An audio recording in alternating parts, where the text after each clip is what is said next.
Honnêtement, ces derniers mois, je me suis sentie extrêmement perdue. Je ne suis pas assez disciplinée, je ne suis toujours pas alignée avec la version de moi que je veux être, mais je refuse de commencer 2026 comme ça. C'est pourquoi cet hiver, j'ai un plan clair, discipline, mindset et glow up. J'ai décidé de créer ma propre renaissance. Bienvenue dans mon Winter Arc.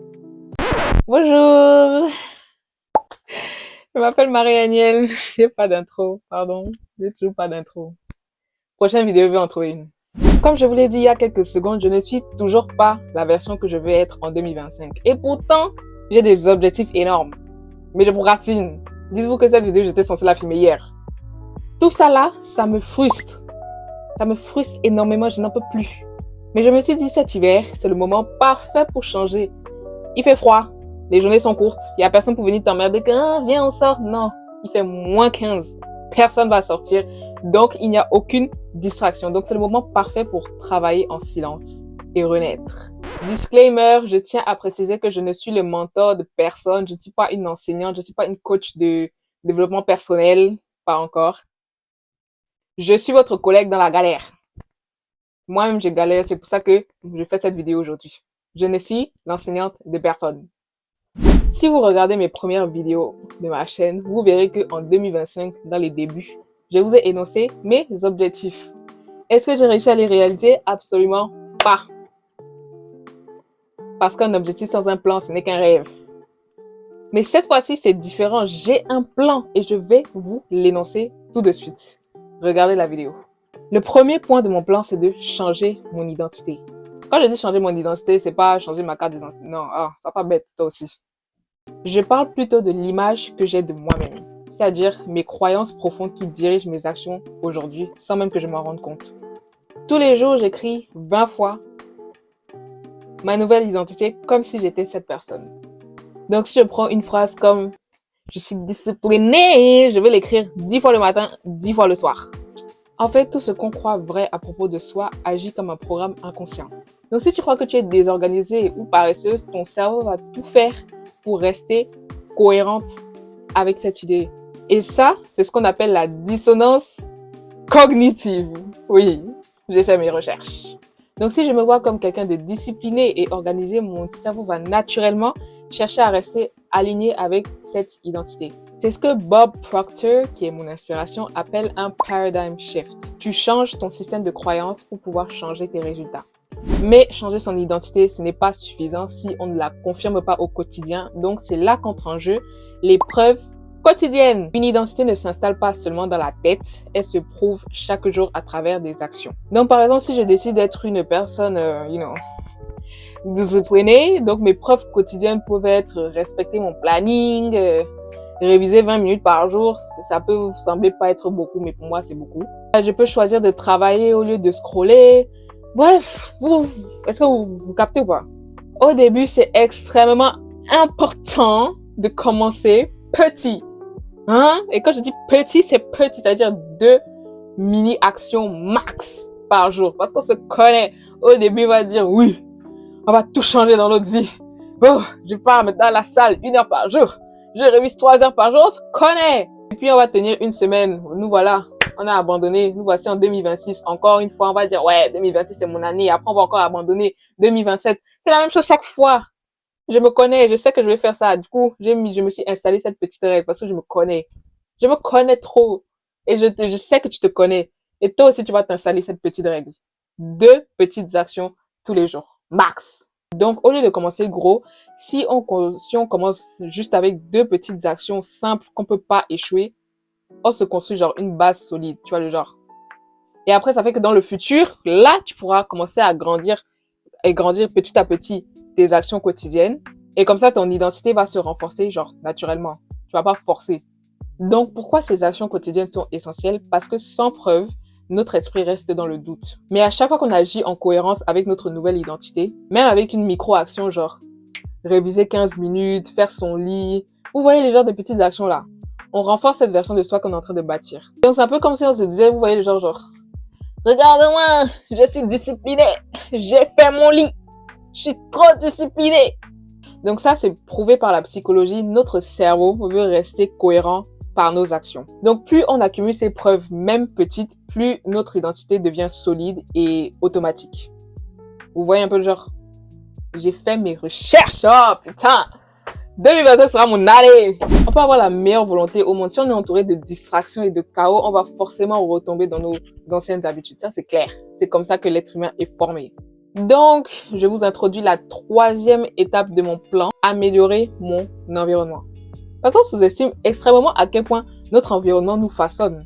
Parce que par exemple, si je garde mon bureau en désordre, parce que mon bureau actuellement est en désordre, vous pouvez pas le voir, mais bref, si je garde mon bureau en désordre ou que je m'entoure de personnes, vous voyez, les sorciers qui ne croient pas en nos rêves, en nos projets, qui nous ramènent vers le bas là, forcément, ça va devenir bien plus difficile d'incarner la version de moi que je veux devenir. La science le confirme d'ailleurs. Je vous dis que j'ai fait mes recherches. Ah, faites-moi confiance. Faites confiance à mes propos dans cette vidéo. Tout est basé sur la science. Nous sommes le produit de notre environnement. Nos choix sont influencés par ce qui nous entoure souvent, même quand on ne le veut pas. Du coup, cet hiver, je veux créer un environnement qui me tire vers le haut. Ça veut dire quoi? Ranger mon espace pour qu'il soit clean, inspirant, peut-être mettre des applications sur mon téléphone pour bloquer mon téléphone à une certaine heure. Comme ça me permet de directement être dans le mindset que non, là, je dois travailler. Je le fais déjà et ça marche extrêmement bien. Et bien évidemment, le plus important, m'entourer de personnes et de contenus qui reflètent la version de moi que je veux devenir. Donc, en gros, si je veux incarner la moi disciplinée et focus, mon environnement doit me rappeler cette identité au quotidien. Et donc, chaque petite amélioration devient un levier pour rester aligné. C'est ChatGPT qui m'a donné la phrase, hein, mais bref, ça sonne quand même bien. Non. Même avec un environnement aligné, si mon corps ne suit pas, je ne pourrai jamais donner le meilleur de moi-même. Et c'est là qu'entre en jeu le quatrième point. Prendre soin de son corps. Parce qu'au final, notre corps, c'est notre outil principal. Si on est fatigué, déshydraté, qu'on n'a pas bougé depuis 3 jours et qu'on n'a pas eu un seul contact avec les rayons du soleil, c'est impossible d'avoir la clarté d'esprit et l'énergie nécessaire pour accomplir nos objectifs. Tu vois un peu ou pas? Tu vois, tu es intelligente. Donc cet hiver, je vais donc me concentrer sur 3 choses simples mais efficaces et essentielles. L'hydratation, mouvement quotidien, sommeil. Ces 3 choses parlent d'elles-mêmes. Je pense pas que j'ai besoin d'expliquer.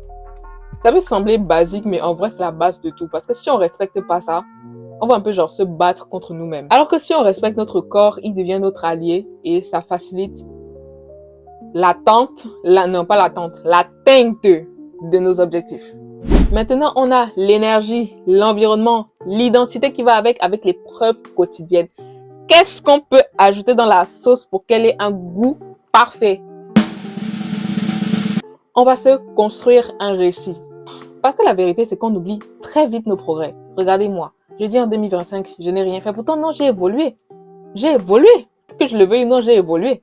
Mais comme on avance et qu'on vit toujours dans le moment présent, on ne se rend jamais compte de à quel point on a évolué. Et des fois, ça nous pousse même à abandonner parce qu'on se dit, ah, ça fait 2 mois, je fais ça, j'ai rien fait, j'ai rien changé. Alors que non, tu as évolué. C'est juste que tu vois pas avec tes yeux. Tu vois pas. On a évolué. Le nombre de fois où ça m'a fait ça. Genre, j'étais disciplinée. Tu as dit que je faisais ça pendant même 2 mois après, bam, j'abandonne parce que quoi? Je vois pas les progrès. Ah, pas possible. Donc, pour éviter ça, j'ai décidé de quoi? Suivre mes progrès et construire une histoire autour de ma transformation. Donc, concrètement, ça veut dire quoi? Tenir un journal pour écrire mes réflexions, mes victoires et mes difficultés. Célébrer mes petites victoires, même les plus simples. Et surtout, me rappeler que chaque étape compte dans le récit de ma meilleure version. La psychologie montre que célébrer ses victoires active la dopamine. Non, est-ce que ça active? Attends. Oui, active la dopamine, ce qui pousse naturellement à rester motivé et à continuer de le faire. Donc, ça rend le chemin agréable. Pourquoi le chemin ne devrait pas être agréable? Dans cet hiver, je veux donc documenter mon parcours, donc écrire, vlogger, bref, garder des traces. Comme ça, quand j'arrive en 2026, je pourrais genre voir noir sur blanc ou en couleur si je vlog. Bref, je pourrais voir clairement que j'ai pas juste essayé, j'ai construit mon récit étape par étape, brick by brick. Bégayé, bref. Maintenant qu'on a construit un récit, la seule chose qui reste à faire, c'est d'aller au bout de l'histoire. Donc, je vous présente le dernier point qui est la discipline et la constance. Parce que, soyons honnêtes, la motivation, c'est une grosse janjou. Ça va, ça vient. Un jour, elle est là, elle est avec nous, elle est avec nous. Demain, elle est plus là, elle disparaît. Après, dans une semaine, elle réapparaît encore. C'est une grosse boucle. Bref. Est-ce que c'est mauvais chez ça? Bon, vous avez compris. En gros, on ne peut clairement pas compter sur elle. Ce qui fait réellement la différence, c'est la capacité à rester constant, même quand on n'a pas envie et même quand on voit pas encore des résultats. Pour moi, la discipline, ce n'est bien évidemment pas juste être dur avec moi-même, s'il vous plaît. Je suis pas alarmée. On n'est pas David Goggins ici. Pourquoi je vais souffrir, genre? Pour moi, c'est un acte d'amour. Je m'aime. En tout cas, j'essaie de m'aimer. Je fais le maximum pour m'aimer. Et donc, comme je m'aime, je vais tout faire pour devenir la meilleure version de moi-même. Mon objectif n'est pas d'être parfaite, mais de rester présente jour après jour. Et à la fin, ce n'est pas la perfection qui crée la transformation, c'est la constance et la discipline. Donc, mon plan pour cet hiver repose sur 6 piliers. Changer d'identité, preuve quotidienne, améliorer mon environnement, prendre soin de mon corps, construire un récit et rester disciplinée et constante. Ouf, c'est pas possible. Bien évidemment, c'est pas un plan parfait, c'est pas un plan qui va me transformer du jour au lendemain. C'est un plan réaliste qui me permet de poser brique après brique la meilleure version de moi-même. Est-ce que ça a du sens, la phrase là? Bref, mon objectif, c'est pas d'attendre janvier 2026 pour décider de changer. Non. Mon objectif, c'est de commencer dès maintenant et d'atteindre la nouvelle année déjà changée ou soit en avance. Captez ou pas? Si tu regardes cette vidéo et que peut-être que toi aussi tu as envie de changer et de créer ton propre arc, alors prends un carnet, réfléchis à ton identité et demande-toi quelle version de moi je veux incarner cet hiver. Bon, on se retrouve très bientôt pour la suite de mon Winter Arc. En attendant, vis chaque instant, rêve sans limite et reste marvelous! Vous avez vu mon outro ou pas? Elle est bien ou pas? Bye bye!